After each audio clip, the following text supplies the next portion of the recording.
Now I'd like to introduce your speaker for today. Santosh Nair has over 15 years of experience in managing procurement transformation programs at several Fortune 500 companies.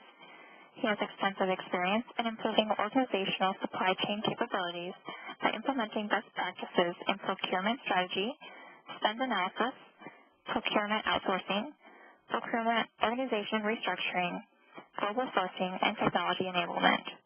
Santosh, the floor is yours. Thank you, Brian, and good afternoon, everyone, and thank you for joining us today. I hope that you find today's webinar informative, and it also helps you to think about some new ways to enhance procurement efficiency at your organization.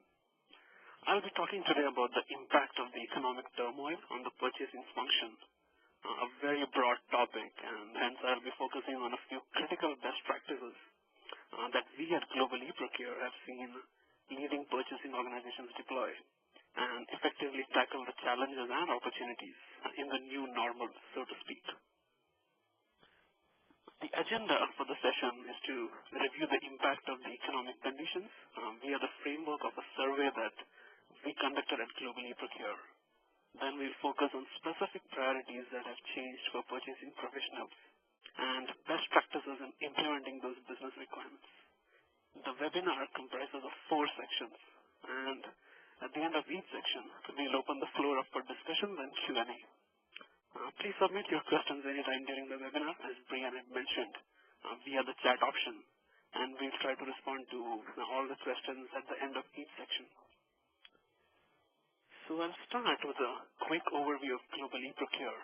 Globally Procure is in the business of helping companies transform their procurement organization and operations. Our aim is to deliver substantial and real savings to the enterprise. We have offices in over 5 countries, and we work closely with leading global companies to implement best practices in strategic sourcing and procurement. Our core service offerings are centered around consulting, technology, and outsourcing. So with that brief introduction, let's move on to the results of a survey that was conducted by Globally Procure. This was done with leading companies across multiple sectors. Many of them are clients. And the objective was to gauge their pulse and reaction to the economy and business conditions in general. So the first question we asked our respondents was to rate the impact of the economic crisis and how severely it had affected their business. So you'll notice in the graph here that over 3/4 of the companies surveyed cited the impact of the recession as significant or very significant. So at the risk of repeating a cliche, the fact remains that the economic recession has had a profound impact on every industry vertical. So drilling down into the data, we see some interesting trends based on the responding companies' industry vertical. So this graph shows the severity of the economic impact by industry vertical. And not surprisingly, the changes have been more severe for some than the others. Industrial manufacturing and the financial services sector have been affected more than the others. And this trend is understandable, given the fact that the collapse of these sectors triggered the economic downturn. Now, the interesting fact not seen here in the graphs is that as a result of these changes, we at Globally Procure have seen companies exhibit a equally strong intensity and willingness to restructure existing practices in these sectors. It could be changing corporate policy, it could be revisiting old supplier relationships, and even purchasing practices. After that, we also asked the respondents about their outlook on the economic recovery. So most of the respondents expect a nascent and volatile recovery. You'll notice that close to 56% expect an economic slump for the next 2 to 3 years. Close to 1/3 expect a steady recovery in this year and the next. A very small percentage expects a double-dip recession. That's a scenario where the GDP growth will slide back into negative after a few quarters of positive growth. An even smaller percentage expects the possibility of stagflation, a scenario where both the inflation and the unemployment rate remain high. After that, we surveyed the respondents in terms of medium-term outlook on key economic indicators. You'll notice that unemployment continues to be a big worry. most of the respondents expect the 9.5% rate to remain largely unchanged for 2010 and 11. Access to credit seems to have improved. Most respondents, close to 70%, mentioned that as a positive outlook on their response. The challenge, though, is that many respondents have cited a negative outlook regarding the uncertainty in the business environment. These include factors like the true impact of healthcare and financial regulations, potential changes in the tax structure, and even the upcoming elections later this year. All these factors seem to have created a climate of uncertainty in the business community, and they have stalled plans in terms of investments, hiring, and so on. Then we asked the respondents about the greatest changes that have affected the purchasing function in the last 2 to 3 years. So we grouped the questions into 3 key categories: strategy, objectives, and investments. So from a strategic standpoint, what we noticed is that most respondents said that there's a very noticeable difference in the role of procurement within corporate strategy, particularly in the recent years. Many respondents mentioned that their levels of interaction with senior management have increased significantly, and there are many more formalized forums of communication, bi-weekly progress meetings, questions on how can we help from CXOs, and so on. A small percentage, close to 49%, in fact, mentioned that there was increased supply-side risk from a strategic standpoint. Now, along with this empowerment of purchasing, there have been increased expectations from purchasing. 73% of the respondents listed very aggressive year-on-year savings as part of their key objectives, and more than half spoke about the challenge of ensuring that these savings are realized and they hit the bottom line. In terms of investments, most of the respondents cited stalled investments, and there was some level of hiring freeze mentioned by a few of the respondents. Next, we asked the respondents to talk about their current capabilities on key procurement metrics and tell us how they would rate their internal organizational capabilities. So you'll notice here, there are 2 slides here. I will go into some more of these factors in the next slide. But on 4 of the very key critical competencies, you'll notice the way the respondents have submitted their feedback. The red bar on the top indicates low to moderate competency, and the blue bar on the bottom indicates high competency. So a large percentage indicated high competency for strategic sourcing of indirect categories, and that seems to have become a very structured and standard process in most companies. Spend visibility, close to half of the respondents said that they had difficulty in still having good visibility into data across the company. Strategic sourcing for complex spend, and these would include things like direct materials and non-traditional categories like marketing and so on. Close to 80% said that their competency was pretty low on that. Finally, implementation of the savings and actually realizing them was mentioned by over 3/4 as a key challenge. Looking at some other factors that we reviewed in the survey. In terms of technology, close to 60% of the respondents said that implementation of technology was good, but a big portion also stated that adoption of that technology continues to be a challenge. In terms of supply relationships, close to 70% said that they feel very comfortable about their ability to manage the supply relationship. But in terms of the ability to manage supply-side risk, close to 70% said that they felt that their internal competency was pretty low. Finally, most respondents said that they are still not very comfortable with the fact of metrics-driven execution as being ingrained in their organization, and that was cited as a potential area of opportunity. So along with asking respondents on what works and what doesn't, as we saw here, we also asked them to list the priorities of all these different metrics in terms of their current organization. So what we did is we mapped all these competencies here. So on the x-axis, you see the importance to purchasing strategy. So what this means is criteria on the right are very important with respect to the corporate strategy, and the criteria on the left have moderate importance. Similarly, on the y-axis, you see the degree of the current internal competence on these areas from moderate to high. So what you would see in the top left quadrant here, purchasing transaction efficiency and managing supplier relationships, most of the respondents are very comfortable with their competence on it. They think that the importance to purchasing strategy is somewhat moderate.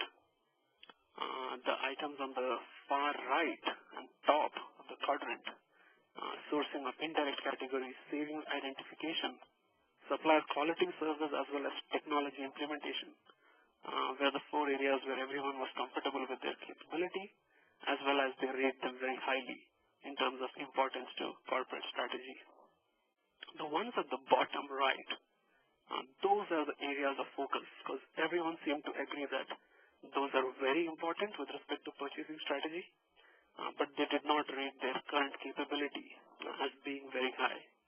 And these seem to be the key priorities that most of these purchasing professionals are focusing on.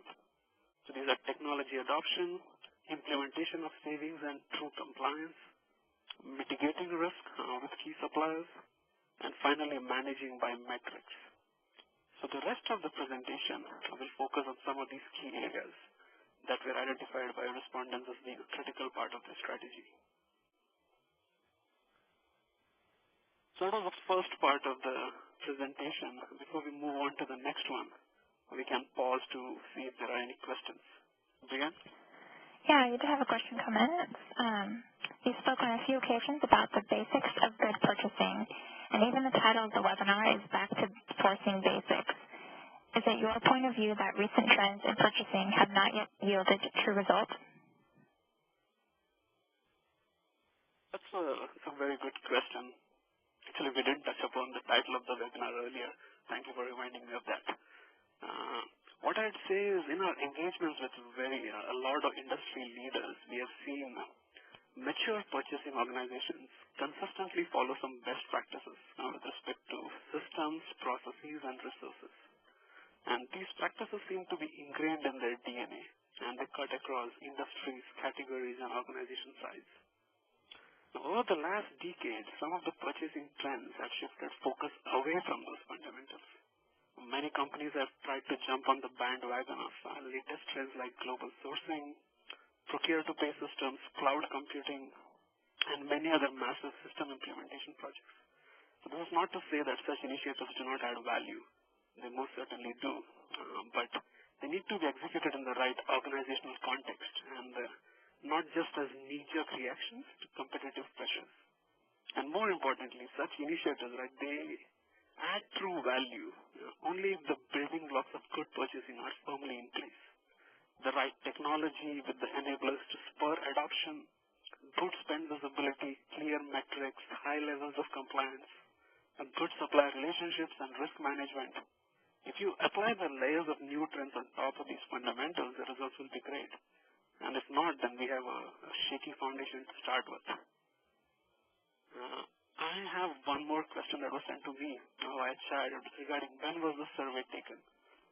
The survey was taken in the second quarter of 2010. So I think it took about 7 to 8 weeks for us to completely finish the survey. So we had the final results somewhere in June of 2010. Okay. Any other questions that you have, Priya? No, that's it. Excellent. So with that, let's move on to the first of the key enablers that we were talking about, procurement technology. Now, procurement technology has come a long way in the last 10 years. Professionals have lived through technology hype cycles. They have spent millions of dollars automating and improving purchasing processes. The challenge seems to be that technology, even though it's highly sophisticated, it has been unable to drive user adoption. And if you remember the results of our survey, close to 80% of the respondents said that they have not seen the right ROI on technology investment. Close to 72% said that the adoption has been a challenge. And this disconnect between technology investments and user adoption is basically preventing the true benefits from materializing. Now, the challenges in implementing procurement technology are usually pretty similar across organizations. Here are some of the more common challenges. So the first thing to note is that procurement technology is very different from an ERP implementation. The scope, the effort, the cost, and the training is very, very different. And if we use the same approach as what we use for implementing an ERP solution, we will not be executing the system in the right framework. The second challenge usually is that a lot of times the technology is not linked to the organizational maturity itself. Depending on the stage of the procurement transformation, the need for technology in an organization may vary a lot. Many companies do not link the technology to their maturity, and they just proceed with the implementation of the technology. Limited adoption, which is a big challenge, which will prevent any benefits from materializing, as we saw in the survey as well. Costs are one more big challenge because in current economic conditions especially, management likes to see a ROI on every project, and unless the licensing and installation costs can result in very clear ROI, which is difficult to quantify in several cases, approval to proceed is difficult to find. Many systems have a lot of features and functionalities. However, customizing it to the right organizational context is usually very difficult and very expensive. And finally, more automation does not necessarily mean more efficiencies. Automating a wrong process will result in simply doing the wrong things faster. So that process focus is usually a key roadblock as well. And unless that is taken into consideration, a lot of these technology implementations do not yield the true kind of results that we want. So what are the key underlying drivers behind these challenges? The users, the procurement heads, or the technology vendors? And not surprisingly, in our experience, what we have found is it's a bit of each factor. From an end user standpoint, the challenge usually is that users rarely see their little transactions as impacting the overall corporate savings objective. And there's also very little accountability in several organizations, wherein the users don't really feel a need to comply. From a procurement head standpoint, many of these procurement leaders do not fully take into account the needs of the user community. They also almost always underestimate the degree of change management that is required to execute a technology. And from a vendor community standpoint, the issues are typically that vendors try to fix the problem in bits and pieces and never as an integrated solution. And the focus is almost always on the technology component only, and never on the people and process element, which have to be taken into consideration for any technology implementation to succeed. So what is the solution to manage some of these challenges? And there is no magical prescription because every organization is different. Your actual need may be different. The available resources may be different. But there are some common best practices which, if considered while implementing a technology, can significantly increase adoption and enhance the ROI. So the first of these components that I'm going to talk about is design simplicity and usability. So achieving simplicity in procurement technology is a fairly complex objective, but it can make a big difference to adoption. So I'd like to talk here about the Apple iPod as an example of my point. Apple realizes that the key to user experience is simplicity. So its devices, hardware, operating system, and even the website operates on this principle. So we may barely know 10 out of the 100 odd keys on our television remote, but you would know almost every feature on the iPod because it is designed that way. And that kind of a design can have a big impact on user experience and user behavior. Procurement technology can learn a lot of these principles from Apple's user adoption success. Some other things that they do, which procurement technology could do as well. One is getting users excited, communicating the fact that technology will make life easier. And if they like it, they'll use it. And that will have a big impact on the technology adoption. The other thing they notice, to note with Apple's example, is that they do not confuse sophistication with ease of use. We tend to do that in procurement. We tend to think of sophistication as additional knobs, buttons, bells and whistles. And if something has a lot of dials and buttons, we think it must be very sophisticated. But that's the wrong approach, because a sophisticated device or technology should be easier to use and not harder.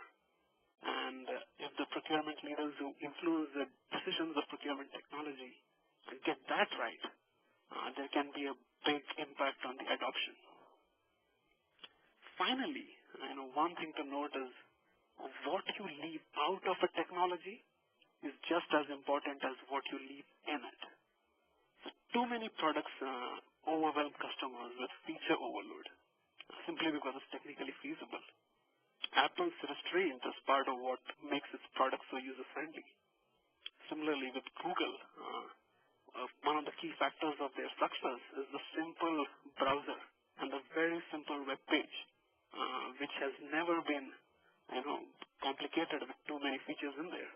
It's a simple bar in which you enter what you want to search and you get it.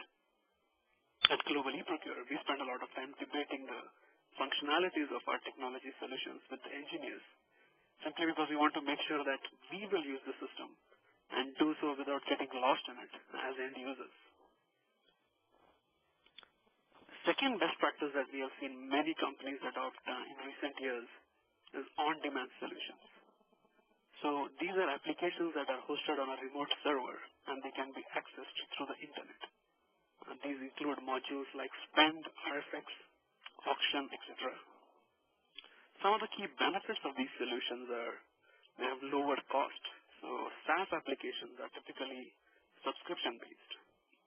No license fees mean lower initial costs. And having the SaaS provider manage the IT infrastructure means lower IT costs for hardware, software, and the people required to manage it. They usually have a much easier deployment and integration. And finally, there's a much shorter learning curve. SaaS applications are available from the computer or any other device, anytime, anywhere. And because most people are familiar with using the internet to find what they need, SaaS applications tend to have higher adoption rates with a much lower learning curve. The third component over here is a fully integrated solution. Modules that are fully integrated with each other as well as with the business ERP systems. These can have significant business benefits. As an example, many of our clients have licensed Global eProcure's end-to-end SaaS applications. So now the benefit in such a scenario is that the end-to-end solution is available to all business users with one login ID and password, and they can access it anytime using the internet. So spend data can flow into the tool from the enterprise ERP system. The same data can be used to populate RFPs. These RFP results can be converted into an auction that will then flow into a contract, which can then be used to manage automated procurement. So that seamless integration will not only improve efficiency, it will improve user adoption and have an exponential effect on purchasing cost savings. An example of our belief in this particular technology practice is our own technology solution, and I spoke about it a couple of times in the past. Just to emphasize the point, the backbone of our solution is a very intricate architecture. It links client databases to data access layers and business layers. However, from an end-user standpoint, we ensure that the complex architecture is complemented by a very simple user-friendly interface. And we implemented this change a few years ago with a radically redesigned user interface. And since then, not surprisingly, adoption has shot up significantly. And this is the reality that we need to wake up to within an enterprise.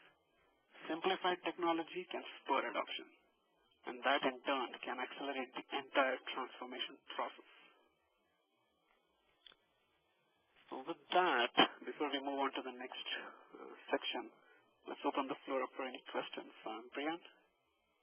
You do have a question. It says, you did not mention functionalities as a critical piece of the technology solution.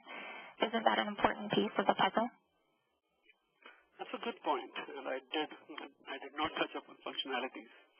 The reason I don't consider them a very critical component is because I feel that functionalities and features are very much a commodity today, and they are available in most solutions. Also, they have limited impact on adoption or cost. User interface has a much bigger impact on adoption. Application type, web-based or behind the firewall, has a much bigger impact on cost and integration. Functionalities, not so much. Any other question, Priya? Yeah, I do have another question. Our company has little to none procurement technology, and we are evaluating how to proceed. What areas would you recommend we focus on, and what are the typical pricing models we can expect? Okay. Technology can be a powerful enabler of procurement transformation, and I would recommend that since you're starting on that particular journey, you start with spend analysis as your first module. Getting good visibility into organizational spend will establish a foundation for high performance. You can follow this up with tools like RFX, auction, and then look at modules like contract and P2P systems. In terms of pricing, most of these applications have an annual subscription fee that's based on the number of users and transactions. Training, upgrades, implementation is usually part of the fee, and there are very few extra costs. So we move on to the next section. Any other questions, Priya? No, I do not have any on my side. Okay. Excellent. So the next discussion is around compliance. And we have seen that for sourcing professionals, the negotiation is to not end with suppliers. The real test is in the internal negotiation to ensure that everyone uses the selected supplier. So from the survey, we had noticed that close to 76% of the respondents have said that there is a challenge with respect to implementing the realized savings, along with a challenge in terms of sourcing complex spend. In this section, I'll talk purely about the savings component of it. This leakage of identified savings and moving into realized savings, it represents innumerable hours of wasted effort, and it also represents millions of dollars in missed bottom line profit opportunities. So the first step I would recommend here is to break the problem of non-compliance into smaller components. So what exactly do these savings leakage dollars constitute? The first component here is vendor non-compliance, and so these are the typical parameters that we have seen in our experience working with many companies trying to implement solutions. The vendor non-compliance in many cases is purely buying from a non-contracted supplier. The next type that we have seen is the product or service non-compliance, wherein you may be buying from a contracted supplier, but the wrong product or service. An example is MRO spend, wherein multiple suppliers are qualified for different product types. But given the sheer number of products, it's very possible that someone is buying the wrong product from a wrong supplier, even though they are contracted in the organization. And it's very difficult to keep track of it and to identify such leakage. Third is price non-compliance, fairly straightforward, and we have seen this happen a lot as well, and not paying the contracted price and paying something else. Finally, you may get all three of the first three correct. Buying from the right vendor, the right product at the right price, but buying through the wrong process. An example is, hotel booking. We have seen many cases where not all the users will use the enterprise-wide travel agency, but book hotels, basically just drop in or call them. Similarly, using P-cards for certain purchases versus doing it through the procurement process that has been established. Finally, non-compliance in terms of contractual terms. These could be payment terms or things like the rebates that are supposed to be received from suppliers and so on. We have worked with many companies to establish a structured process to manage the issue of non-compliance. This could be done in-house by the company themselves as well, but the high-level overview is shown here on the slide. The first step is to measure the degree of savings implementation, and hopefully this stage reveals that savings are implemented 100% and everyone can go back to whatever they were doing. More probably, some level of non-compliance will be identified. The next step is to understand the causes of non-compliance and then improve the process to address those causes. And finally, to maintain the discipline over time through continuous monitoring and improvement. Many companies do not do step number 1, hence do not have an understanding of step number 2, and directly jump to step number 3 of making process changes. Now, this creates even more chaos as processes and rules are redefined without addressing the root cause. So going into details on each of these elements. The first step is to have a baseline to measure the savings implementation. And this may sound very simple and straightforward, but you'd be surprised with the number of firms where it is not fully implemented. Every sourcing project should have a well-defined implementation plan with clearly defined accountability, milestones, and stakeholders. Because the role of the sourcing team does not end after the supplier is selected, there is a key component of ongoing implementation. The expected savings should be published on a dashboard in a common forum with very clearly listed assumptions on volumes, commodity prices, etc. Then, moving on to measurement, a regular spend analysis should be conducted to gain spend visibility. The spend analysis engine should have a compliance tracking module and should enable comparison with contracted prices as well as suppliers. Many such engines also have the ability to run reports on compliance, and they clearly identify realized versus identified savings. They have the drill-down ability for non-compliance by supplier, category, buyer, business unit, and product. After baselining and measurement, the next step is to understand the causes of non-compliance, if any. Now, while the actual cause may vary by organization and function, we have seen some very common causes repeatedly across multiple organizations. These can be classified at a high level into controllable and non-controllable clauses. As the name suggests, non-controllable factors include any aspect that cannot be influenced by the purchasing organization directly. Volume fluctuation can have a big impact on projected savings. Also, any fluctuation in base commodity prices can have a huge impact on the savings. The commodity price impact can be influenced slightly by ensuring that there is a very clear price escalation mechanism in the contract. This will help limit the impact of the movement, even though the savings may now become cost avoidance. Controllable factors include some of these components. You could have a non-contracted supplier who is being used by the business. There could be non-contracted prices that are being used by the business. And there could be an incorrect purchasing process in itself. Now, these can be influenced by the purchasing organization. And we'll talk a bit about how these controllable factors can truly be impacted. The key point here is this is a general list, and now not all of these may be applicable to your organization when you do a study of this nature. But the important fact to note is you need to know what is the problem, what is the underlying cause, because of which the savings are not materializing, for us to have a true impact on that.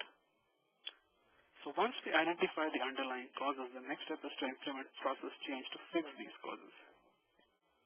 Some of these process changes are preventive in nature, and they can be done before non-compliance happens. A few of them are corrective. You can execute them only after you know that dollars have been lost, and hopefully you put some corrective action in place so that doesn't happen the next year.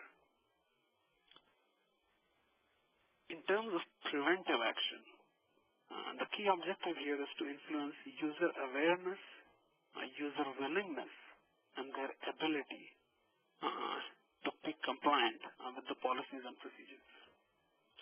So the first thing in terms of user awareness and willingness is to have early involvement from the stakeholders in the sourcing project, collaborative stakeholder management of sorts, and involving all the concerned functions upfront in designing the RFP, in evaluating suppliers, letting them have a say in the selection process. That can make a big difference. The problem is most of the sourcing groups think of the users after the project is done and do not involve them upfront. And that has a big impact on the way they're willing and they're aware of complying. Greater levels of communication before, during, and after the project. And finally, to help resolve the user problems, if there are problems with respect to quality or delivery, many sourcing groups tend to shrug that off as an operational problem, and it's not a sourcing issue. That affects the credibility that sourcing groups have with the user community. And if some time is invested in helping the user resolve the problem, in tracking the supplier performance and fixing some of those gaps, it helps improve credibility so much with the end users. From a technology standpoint, helping users have a very simple system that makes it easy for them to comply. There are technology solutions available that can do that. Maybe you use your internal IT resources to fix some of these processes, so it becomes easier for them to comply, and all the users have very easy access to the right contracts, the right suppliers, and once they are aware, they are willing, and you help them in being able to do so, it makes a big difference in terms of improving compliance. From a corrective action standpoint, the changes basically occur after the fact. These could be regular spend analysis to identify non-compliance, greater levels of communication within the organization on the impact of non-compliance, addressing stakeholder fear or lack of trust or potential inconvenience, right, through a very comprehensive change management effort. All that can have a big impact on savings leakage. So with that, before we move on to the next section, let's see if there are any questions. Priya, do you have any? Yeah, I have a few questions that come in on my side. We have limited visibility into our compliance numbers, but expect at least 25% of savings to be leaking. How can we gain more collaboration from the business users without top-level intervention? Okay, so I think the key point to note there was without top-level intervention, which was something that we spoke about in these slides, of potentially involving senior executive support. We have seen this in some companies where there is a need to get collaboration without totally alienating the user community if you try to change the policy or have some very strict guidelines. I think some of the best practices around this would focus on increasing the awareness and on a bigger way, the willingness of users to cooperate and comply. So I'll repeat some of the best practices we spoke about in some more detail. Collaborating with the key stakeholders and everything from spec creation to supplier selection, etc. This may add some time to the overall process, but it will make a huge difference to the quality of the results. And it will avoid a lot of wasted efforts after the selection is done. One other thing we have seen a lot is linking compliance to key business objectives and key performance metrics. And how will contract adherence help stakeholders achieve their goals and meet their objectives? Communicating that makes a difference. Refining the business process to make it easy to do the right thing. Because human nature tends to follow the path of least resistance. And how do you make it easy to comply? And finally, be opportunistic at times and look for pain that can be relieved by the sourcing group. And how can we relieve that through some compliance activities? That will help get more collaboration and get more willing behavior from the end users. Anything else, Priya? Yeah, the next question is, how useful is technology in managing compliance? It can be very useful, as I said earlier, in terms of making it easy for respondents to purchase from the right sources using the right process. It can also be very useful in measuring compliance on an ongoing basis because this measurement is very tedious. It involves hundreds and thousands of transactions. And many spend analysis engines have a compliance module that enable this. So it can help to simplify the process as well as help management get visibility into what is the true compliance. So that's really, do you have any more? There is one more. How effective are purchasing policies in driving compliance? They are, but I think this is linked to the earlier question that we got about how do you influence users without necessarily changing the policy. So policies are effective only to the degree that they can influence the user behavior. And you'll notice that end users are a very recurring theme in this presentation. The reason is because we have seen from experience that no matter what sourcing strategies you use, what technology you have, what contracts you have, the users will determine the impact of the entire procurement organization on a daily basis with each transaction. So unless we develop a procurement user-based focus, we'll never see true results. That's a lot of questions on compliance. Any more, Priyan? That's it on my side. Excellent. Thank you very much. So moving on to the next section, which is about managing supply-side risk, which was one more area that came out in the survey. Most of the respondents mentioned that their ability to manage supply relationships was very high, but their ability to manage supply-side risk, on the other hand, was rated pretty low. So what are the factors that contribute to this sense of supply-side risk? Let's say one factor are the recessionary forces themselves. They have impacted several suppliers as well as their financial strength. Another factor is the increasingly interconnected supply chain. These chains have an impact on one supplier or a region, which can then spread to all the other suppliers and every other component in that chain. So one link can impact supply, demand, and prices elsewhere.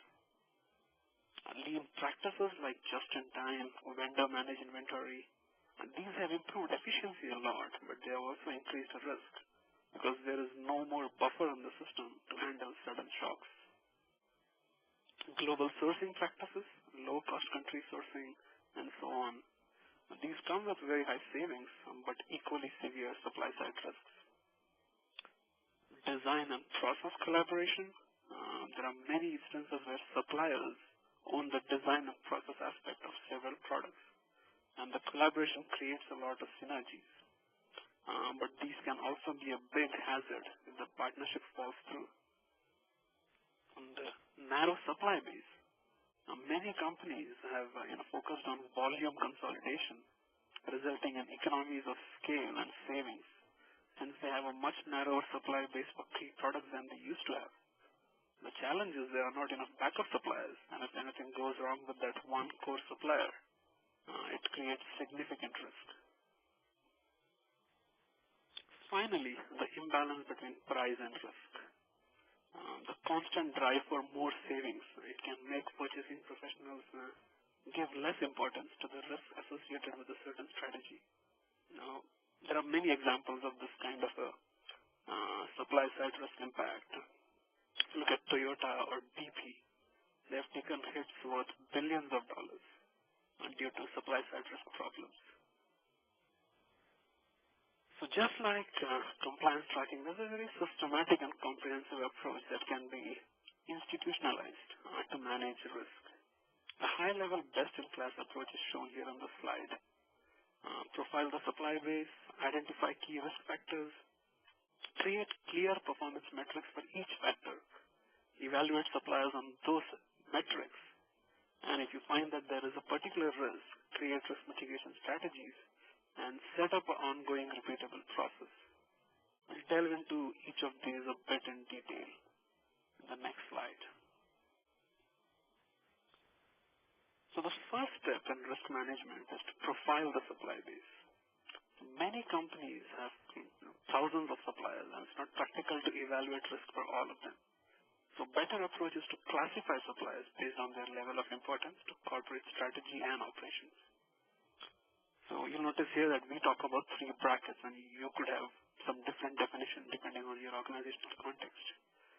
But the 3 that we talk about are vital, important, and transactional. So all suppliers will fall into one of these particular categories. And in most organizations, this kind of analysis will result in a typical long tail of transactional suppliers, as you can see here in this graph. A few vital suppliers and a few important suppliers. And doing this exercise enables us to focus on the key suppliers where risk has to be measured. The big challenge that I've seen historically is the sheer scale of doing this exercise across thousands of suppliers prohibits companies from even undertaking it. So once you identify the suppliers that we need to focus on, the next step is to identify key risk factors and to create performance metrics against them. What you have here are some typical risk factors that you might evaluate suppliers on. We have classified them into operational, business level risk, and economic risk. Operational could be any failure of service or quality and any shortages. Business risk could be the level of dependency between the enterprise and the supplier, and vice versa. Any natural disasters or any legal problems in terms of contractual language and so on. Finally, the economic risks, potential bankruptcy of a supplier. That used to be a rare phenomenon, but recently in the last 2 years, we have seen this happen in so many categories, particularly in transportation. A lot of carriers were going bankrupt, and if you were relying too much on one particular carrier for a region, it could have a significant impact on the overall value chain. Commodity price movements, once again, not very uncommon. During the Olympics in China, some of the commodity prices moved so much that the impact on purchasing budgets was severe. Exchange rate volatility, if you have sources in low-cost countries where there are a lot of imports, movement of that exchange rate could have a significant impact on pricing. So once we identify all these factors, it's critical to have clear performance metrics linked to all of them. For example, bankruptcy is a risk, but there has to be some more clear performance metric linked to it. Financial ratios, revenue growth, profitability, or so on. Similarly, level of dependency is a good risk, but there is no metric there. There has to be a metric in terms of percentage of company's business with the supplier, vice versa. So once you identify the risks that are related to your firm, the best practice is to have a very clear metric linked to that risk. After that is the very difficult piece of evaluating the suppliers on that risk factor. The sources of information may vary. There could be third-party databases. There could be historic data internally within the firm. There could be some information that you ask suppliers through a survey. And then you rate the suppliers on all of these risk factors to give them overall risk rank. Once that is done and you identify the key risk areas for each of these key suppliers, if you find that there are some problematic areas, it's critical to have a risk mitigation strategy, particularly for all vital and important suppliers, or whichever way you decide to classify these suppliers. An example here is we recently were working with a company where there was one supplier who was the sole source for a very critical part.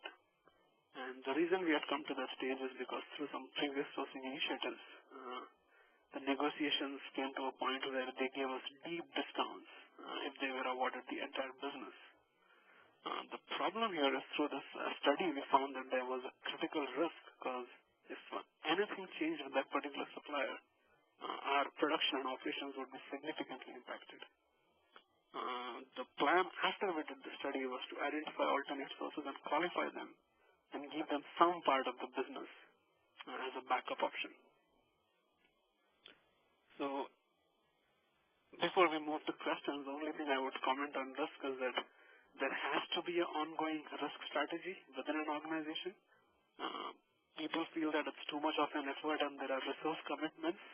However, unless we take the preventive actions, any disruptive supply chain activity can have a huge impact on the company's operations. So with that, let's see if there are any questions. Priya? All right, your first question is, the frameworks explained for compliance and supplier risk seem fairly common, sensible, and straightforward. So why are these issues so prevalent in most companies? That's a good question because it is a very straightforward approach. It doesn't seem that complex. The challenge lies, I think, in having the organizational discipline to execute these approaches. The example comes to mind, right, of how everyone knows how to lose weight. You eat less and you exercise more. But we have a very significant population of obese people. I think the trick is in taking the knowledge of what we know and actually converting it into action items, putting the resource commitments, having the discipline to just execute. Most organizations struggle because either they don't have the people, they don't have the skills or the processes to execute. It becomes even more complicated when you have multiple businesses, you have a mix of products, different reporting structures, complex geographical components, and a lot of change management issues in any kind of initiative like this. So I think an initiative of this sort, be it improving compliance or supplier risk, has to have top management support, top management resource commitment, skills in terms of purchasing, change management, and the right technology for it to really succeed. And that's all the questions from my side. Okay, perfect. Thank you very much.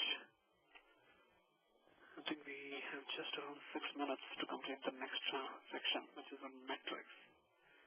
Metrics were identified as one more area of concern for many companies, and I think metrics, even though it's a section in itself, I think it can be linked to technology, to compliance, as well as to risk, in terms of how do we fare on critical metrics as an organization.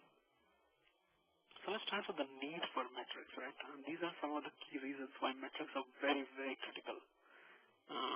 You need to measure to see how you are performing on critical parameters and to see if there's a need for improvement. You need to be able to translate business objectives like we need savings or we need good supplier performance into daily performance, and how do we really quantify that? You need to be measuring and rating the internal performance and benchmarking yourself against industry practices on a regular basis. You need to be identifying the strengths of the particular function or the resources or the technology and constantly understand areas of improvement. And finally, you need to be able to channel your resources and investments in the right direction. And there's no way of doing that unless you have some metrics in place to measure how you're doing on each of those critical parameters. Even though it sounds easy and it sounds important, there are many challenges here, similar to what we spoke about in response to the previous question. How do you prioritize the right metrics? Because there could be so many metrics with regard to the organizational framework and context. How do you manage them across multiple stakeholders, multiple processes, different technology systems? How do you go about the measuring process? How frequently do you do it? Who does it and how do they do it? That's once again a resource commitment. And finally, this is a very common problem that we have seen many companies speak about. It's difficult to have a single dashboard view of all the metrics that are required by the organization. So here's one more framework, one that might be considered straightforward, but it's a common practice we have seen across several best-in-class organizations in creating a metrics-driven organization. The first step here is in having the right metrics. So this would be similar to setting performance goals for individuals. The metrics that we seek out to measure need to fit our organizational context. They need to be aligned to the organizational objectives. The SMART goal-setting framework is a very good one to apply here. They need to be specific, measurable. They need to be attainable, realistic, as well as time-bound. And this calls for some upfront investment of time to decide what are the right metrics for the organization. Second piece there is having a well-defined and documented measurement process. Now, many companies get stuck at this point as well. How do you measure the metrics? Who has the ownership? And unless that is defined very clearly, who owns the process? What is the frequency of measurement? What is the source of the data? And so on. Unless that is very well documented, that's one more area where companies get stuck. Finally, there is a process of creating benchmark targets of what should be the ideal performance of each metric and what is the target that we are aiming at. Now, these need to be established, these need to be reviewed on a constant basis for them to be updated, these need to be communicated to stakeholders, and finally, these need to be part of performance evaluation of individual stakeholders.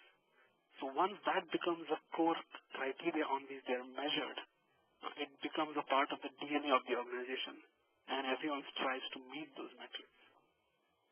The last piece here is continuous improvement. Regular monitoring and updating of objectives, corrective action if required, and so on. I think we are close to running out of time, so I'll quickly go through these are some of the common metrics used by most purchasing organizations. I've grouped them into identified savings, compliance, supply performance, the purchasing process itself, and others.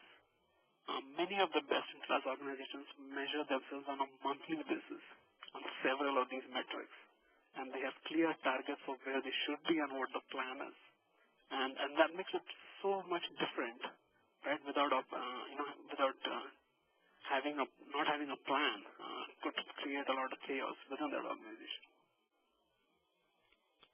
An example of how one of our clients had created a dashboard view for metrics management. Technology can play a big role once again over here. We determined the best-in-class metrics, we determined the benchmark targets. We had a web-based dashboard which management could look at. And once again, this was driven with a lot of top management support, and that made all the difference. Okay, that was the last slide. Any questions, Priyan? What role does finance play with procurement metrics? It's a good point. Finance plays a critical role in procurement metrics. Most of the companies that we have seen and we have worked with, finance is a key component of procurement target setting, validating the results of procurement, and they also help procurement to build credibility within the firm. Typical activities we have seen finance being involved in are they validate the sourceable spend and baseline, they sign off on the sourcing savings methodology, they differentiate between hard savings and cost avoidance. They are the ones who come up with an agreement on how savings will be tracked and reported. Finance can do audits and recommend any corrective action if required. So finance does play a very critical role within procurement metrics. Anything else, Priya? That's it on my side. Okay. As a request to see the last slide once again, which I think is this one. So that was the last section, everyone. Thank you very much for joining us today. For any other questions that you may have, or there were some that I could not respond to because of time, please drop me an email and I'll be glad to respond to you. I'll conclude with this particular sentiment. Best-in-class purchasing organizations, right, they use current economic conditions as an opportunity, but not only to generate short-term savings, but also to build long-term competitive advantage. And transforming purchasing into a competitive advantage depends not just on one new technology or simply a restructuring exercise, but by getting the basics right across so many purchasing aspects, many that we spoke about today. The technology, the compliance, the risk, the metrics-based approach. And while we recommend that companies use the urgency caused by the recession as an opportunity to kickstart these initiatives, once the crisis is over, the initiative should continue, and they will continue to add significant value to the company's bottom line. So thank you very much for your time today once again, and we appreciate you joining the call. If you have any questions, feel free to reach out to me via email. Thank you, everyone, for joining us. Please take a moment to fill out the survey before disconnecting. Feel free to visit the Global eProcure website for more additional procurement resources. This concludes our program. You may now disconnect.